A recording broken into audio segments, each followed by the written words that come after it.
life-changing, huge, one of the first of the two. That's the second one. Okay, standby na po. Video ko muna. Okay, ready? Goes back to back shot. Only did pick two. Okay, uno na po. Mamaya na po yan. Kuya, okay, ready. Kuya Peter, okay. Fresh kami.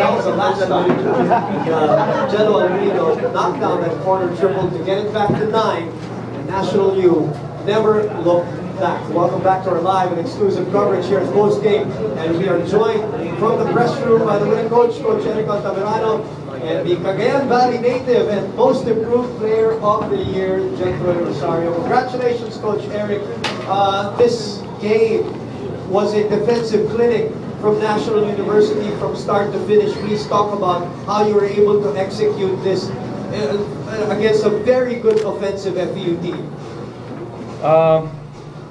Well, yun lang naman ang pwede namin gawin talaga. We felt that in our last game, we did not do a good job defensively. We allowed them to score in the 70s, and every time they score in the 70s, they always win. So we really focused on really going back to our fundamentals, going back to our discipline in terms of our defense. Coach Eric, as much as your incredible defense held them down to only 30 points in 30 minutes, you came into the fourth quarter with a 30-point lead. The lead went down to 6, and you still needed a little bit of offense to punch you through and to really punch that ticket for this win and bring it to game 3. Talk about Jello Alvarito's composure to take over and hit those 2 big 3-pointers. Yes, I thought our guards handled the pressure well. They were making a run, and we kept our poise. The guards stayed under control. We didn't take a bad shot. You know, we waited and waited until we get a really better shot. All right, kausapin natin ang aking PS Bank player of the game. Open a PS Bank account now dahil dito simple lang. Troy Rosario, ayaw mo maging huling laro to para sa'yo dito sa UAP Season 77. Obviously, simula pa lang, mainit na kaagad yung simula mo. Tapos, yung depensa pa na ginawa mo kay Mac Bello, no? You were a two-way player today. Please explain to us itong pakiramdam mo ngayon, itong laro na to at yung ginawa mo today. Yung laro ko ngayon, I think gusto ko lang makatulong sa team. Sabi mo nga, ayoko maging last game ko to. Sabi rin namin mga seniors, kung merong pinaka-importanting game para sa amin, ito yun. I think ito yung start ng finals namin.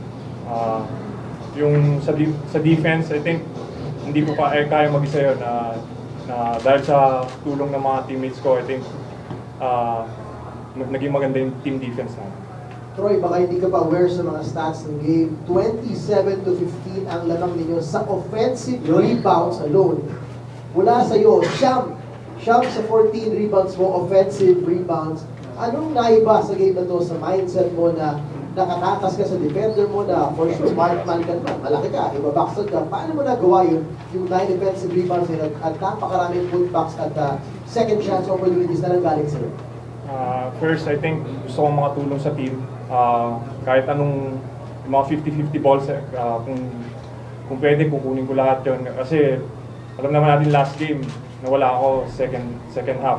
So, I think na-down yung team kasi I think alam ko may tutulong ako sa defense o sa offense man. Kaya I think yung 9 offensive rebound na yun, I think effort. At saka focus, sabihin na natin focus dahil sa simula pa lang nakita natin yung mukha ni Troy Rosario. No, minsan makakakuha ka ng award bago laro, nakikita distraction yun. Minsan, in this case, parang naging mas focused ka. And congratulations to you, Coach Eric, before we let you go. Was game number 1 a matter of your boys getting a feel of what the finals atmosphere was also all about? Was it also the lack of experience at this level which kind of derailed you dun sa game number 1? I guess partly it has to do something with that. Yung parang may euphoria pa nung pagkapanalo sa Ateneo. And actually, that was a Wednesday, so we only had 2 days to prepare it. So at least itong second game, we had 3 days to prepare. Well, now you have a whole week, Coach. You want to confidently say you'll maintain this momentum, or the week break might be too long that neither team will have any momentum and you're going to come out even in game 3? Well, we will just use this couple of days wisely, manage the players, and prepare well for Game 3. You know, Game 3 is a different ball game. I always tell the boys it's always different every game, so don't expect that it will be the same. So ganun din when we lost the first game, I said things will be different come second game. So coming third game, it's going to be a different ball game. Throw everything out. We just have to come out and ready to play the third game. Coach, in your experience, last one, what would make or break Game 3 for either side? What makes it so special? What makes Game 3 so special, and what would make or break Game 3 for you guys? I think it will boil down to sinong team ang makaka-assert ng sarili nila. Can we assert ourselves defensively, or FEU can assert themselves offensively? So I think that would be the key for the third game. Maraming salamat, Coach Eric, and congratulations to National University Okay na Community po. came out today. Coach, may special instructions po ba kayo before the games ng players? Wala naman. Actually, we just reminded them that this game is about effort. It will all boil down to effort. We felt na last game na outwork kami ng FEU. We lost in transition. They got a lot of offensive rebounds. So today we were able to address that. Troyes, yung tira ng tres ni Alolino, sa'yo nagsimula yun yung cross-court pass, that was a difficult pass. Ano yung nasa isip mo na? Sabi nga ni coach sa mga sa opensa, kailangan lang gumalaw yung bola. So I think, nung nakita ko si Jello na open, give up yung ball kasi maraming pwedeng mangyari sa offense namin. Coach, 11 out of 16 from the free throw line today after 15 out of 31 last game. So, did you guys take extra time out to work on free throws during the 3 days in between? We spent time. We always spend time naman shooting our free throws. But I think mentally we were ready today to shoot our free throws. So although we missed 5, when it mattered, we were able to make our shots. Coach, sabi mo nung after game 1, ayaw mo maging komportable yung team mo sa na-rotate na naman kayo. Ngayon, did you think na is this another game or may thought din na pag natalo kapos na? Wala na eh. Isang game na lang talaga. Wala ka na. You can never look back. So you have to throw everything out and just focus on that one game. Okay, that one game. That's our date for destiny for this team. So, bumalik yung best friend nyo, yung defense. Can you say about it? Yeah, I think maganda yung defense namin today, but I also felt FEU had a bad shooting day. Okay, so sure they will come back strong in the third game, so we have to be ready for that. Coach, in game 1 you were up by 12 pero nakahabol yung FAU. In this game, when the lead was down to 6, what did you tell the boys para at least magkaroon ng separation in the fourth? Ano lang, we've had a lot of times in this season that the team had a run, and I just kept reminding them to keep their poise, keep their composure, and I think the games that we played early on really helped us handle this type of situation.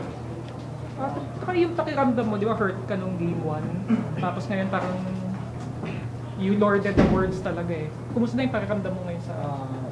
Naka-recover naman na ako sa yung binigay na break sa amin. So, nung naging okay ako, parang yung practice, preparation, yung mindset na focus lagi. Saan ba yung tama mo nung game? Cramps na. Cramps yun.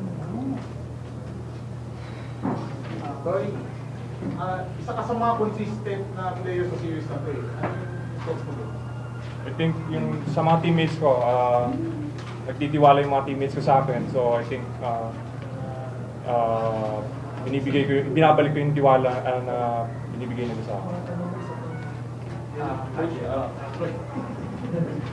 Sir, may ibig sabihin ba sa'yo yung usip ko player na sa'yo personally, I think personally, hindi ko makukuha yung kung wala yung mga teammates ko. Kung hindi nagtiwala sa akin yung mga teammates ko. Hindi ko mga. So, Ano nung pakiramdam mo personally na panalunan mo yung masaya ako na kasi alam ko naman pinagtrabahuan ko. Roy, you're the most improved player award. Pero ano pang mga dapat mong i-improve sa game? I think marami pa. Like, mga decision making. Roy, na-expect ka ba na Abilis most improved player nag-need ka this tonight? Pagdating pa lang dito sa venue, I think determined na ako na maglaro. So I think yung bonus na lang yung nakuha ko yung Coach, this is the first time we've actually this season. Is there anything particularly different in this game compared to those other previous weeks? Wala naman. Whether for Siguro, ang difference lang is we played good defense tonight compared to the other games that we allowed them to score in the 70s. So we just have to continue doing what we do like today. Coach Ariel, your thoughts on a better ball handling tonight? Yeah, you only committed 13 turnovers tonight. What are your thoughts? Yeah, that's very important. We wanted to minimize our turnovers kasi that caused FEU to score a lot on transition. So we were very particular about that.